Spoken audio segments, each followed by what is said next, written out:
Singaporean in that sense. There wasn't any national pride.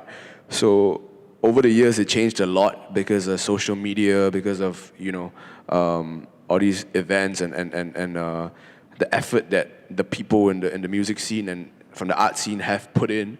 So it's starting to show like growth and change. Like the change is a lot, man. Like I never would have thought that making music in Singapore could get you any fans to start with. I always thought like you gotta get out or you gotta go overseas and come back because that's what I've been told my whole life. But I never left, you know. So like to see that is incredible and it gives me a lot of hope for Singapore in that sense. Yeah. Right. So do you think this wave will continue in the next 10 years or so, 5 to 10 years?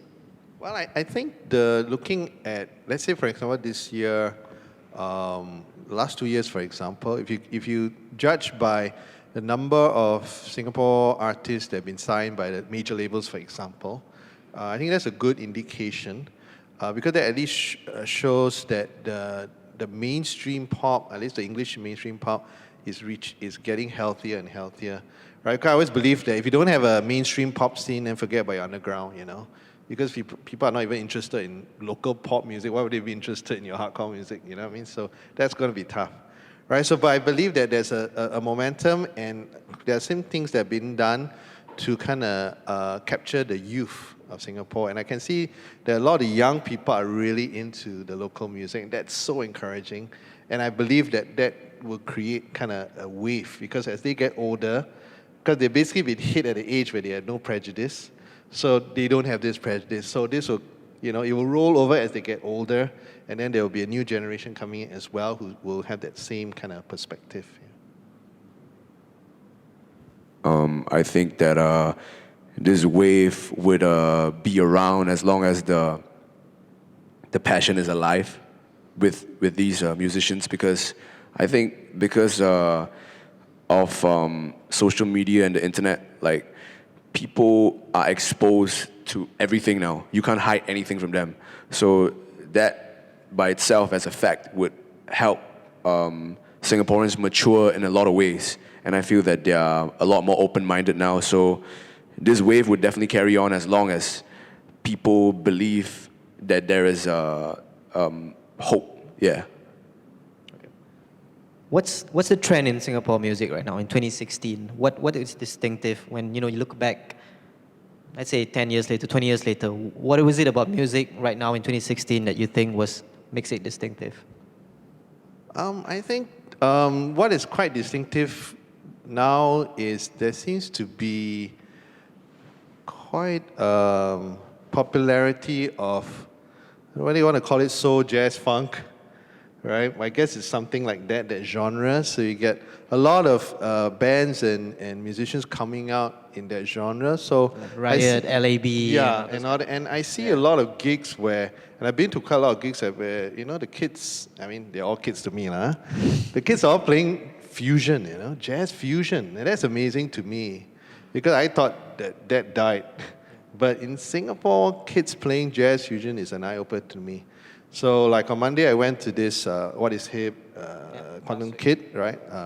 So that was it. It was packed, and everybody was dancing and having a good time. And I was like, well, I'm just glad I'm still alive right now to see this, because you must know what it was like in the 70s and 80s. And there's no such thing. So it's so invigorating to see kids enjoying this kind of music. And I think there's a bit of a wave now. This kind of old school jazz, fusion, soul, R&B, and even hip hop and everything coming in. It's a very urban kind of music, and Singapore is urban basically. So I really see that as something that is very current right now here in our scene. I think that right now as compared to the past, music has become a lot more dispensable. In the sense, like, everyone's making music, and you have a new song every week. So people forget very easily as compared to maybe 10 years ago. Like, 10 years ago, there was still an album culture, but right now it's all about the singles. Like, one song, and you put out a song, they're already, like, thinking about what's going to be your next song. And for musicians, I feel that which is why, like, musicians have to constantly be working right now because we gotta make so many songs and to just maintain that consistency. Yeah. Okay, the audiences, right? Is there anything that you can do to help the audiences appreciate Singapore music better? I think one, and I've been stressing this a little bit recently because I think what we need very importantly is more venues playing original music. 10 years ago, it would be hard to find a venue where Singapore bands are playing cover music. That's how bad it was 10, 15 years ago, where if you had a local band playing cover music, most of the Singaporeans would say, you're not very good kind of thing. But we have kind of changed that around. So now, in fact, if you go to most places, you see a local band, they're playing covers. So we have to go to the next stage where the local bands are playing originals and the venues, have bands playing originals. And that, I think, will help, people who go to bars and clubs to appreciate original music. And that's got to be, where we head to next, got to be very important because that's our culture and that's where we've got to be. And then, we can really say that, then we can really grow the appreciation of our own audience. Yeah. I think growing the appreciation for Singapore music would musicians would have to put a lot of emphasis on the quality of the music they're putting out and really, really spend time drilling and making the best of what they can create instead of just hitting numbers. Yeah. All right. For each of you, right, what are the top 3 factors that is needed to succeed or even to survive in the music industry? Okay, so 3 things. Of course, first, your music must be great. I think that is a given. If your music's not great, then it's going to be tough. I think secondly, nowadays, in the context of the world as this now, you really need to have awareness about marketing. You need to have marketing savvy. You need to be aware of it. So that's very important. And what is that third thing? I had it at the tip of my tongue. No, of course, it's self-belief. Self-belief is very important. You got to believe in yourself and also believe in the people you work with. Because without that, you're not going to succeed in anything. But especially in something like music, you really have to believe. Because for music artists, when you're creating work, you're putting it out there. And if you don't believe in it, it's very tough. Because people will always have their opinions and views, and it can be quite. You can feel quite exposed sometimes. So you've got to have belief. Yeah, those are the 3 things. I feel like the first thing that you really have to have is a very strong passion for music. You gotta really love making music. It's not something that you're doing it because it's cool or you're doing it just to be popular or anything like that. You gotta really love music. Like music has to be your life.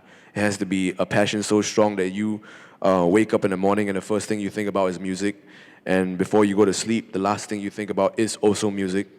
And I feel that you gotta have drive, a lot of hard work. You gotta look at it in a sense like you love it so much to the point that it's not work anymore.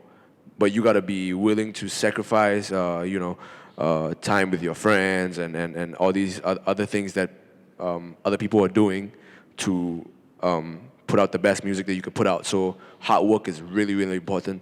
And also I feel that you gotta trust your gut feelings. Like what Kevin said, the belief to have in yourself, because that's very important. Like you're gonna have so many people tell you how to do it when they themselves have never done it before, and they're telling you that you can't do it just because they can't do it themselves.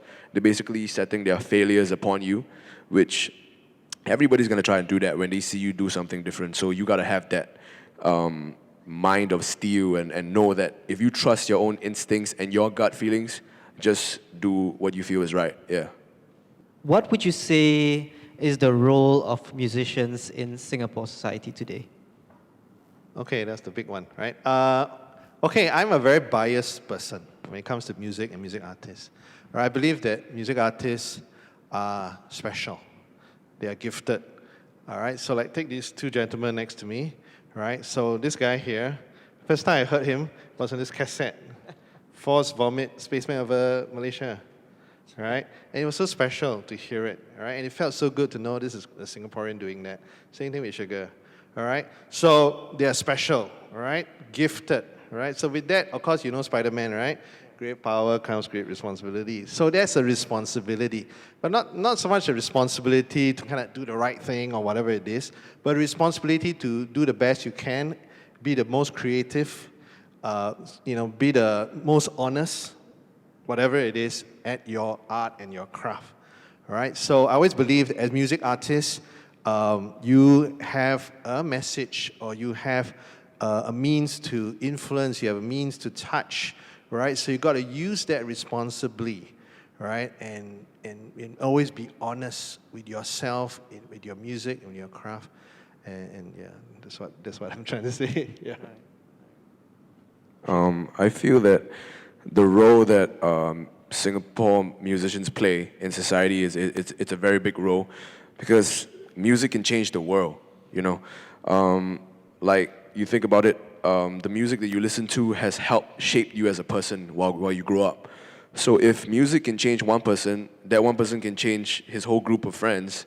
And the whole group of friends, you know, it multiplies and, you know, it can become a whole country or the world, you know.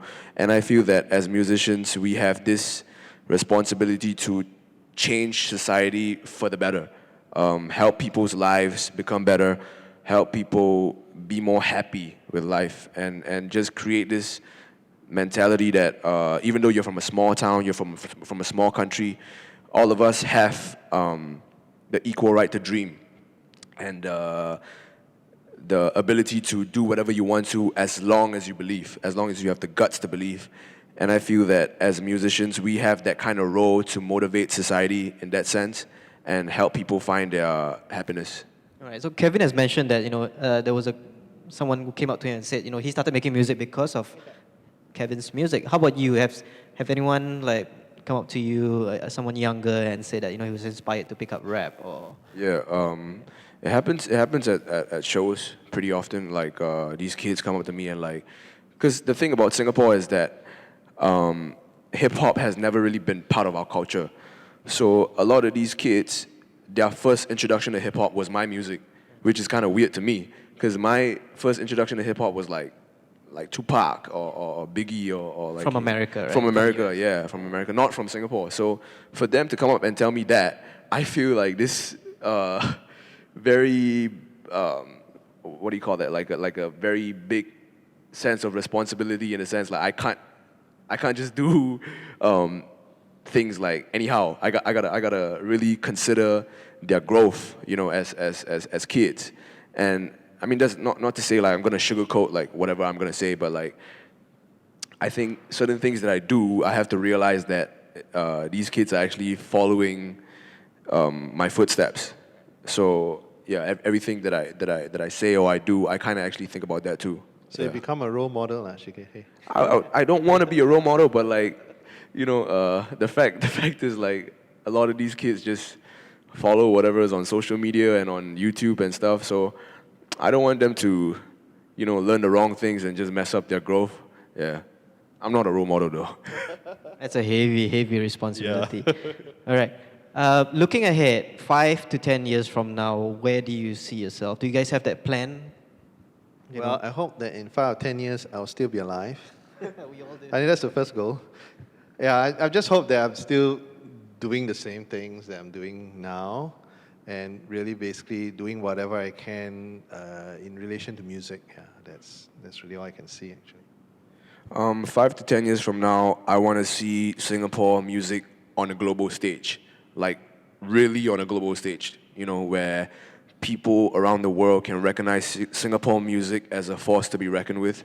And, for myself, I feel that 5 to 10 years time, I still see myself doing what I love. That's about it, like just doing what I love and still having the same passion as I had when I was 16 years old. So Kevin, earlier you were saying about how there are more avenues and opportunities for musicians right now, more so than the past few years. But what else can be done by, let's say, institutions to help musicians to get what they want? You know, is it?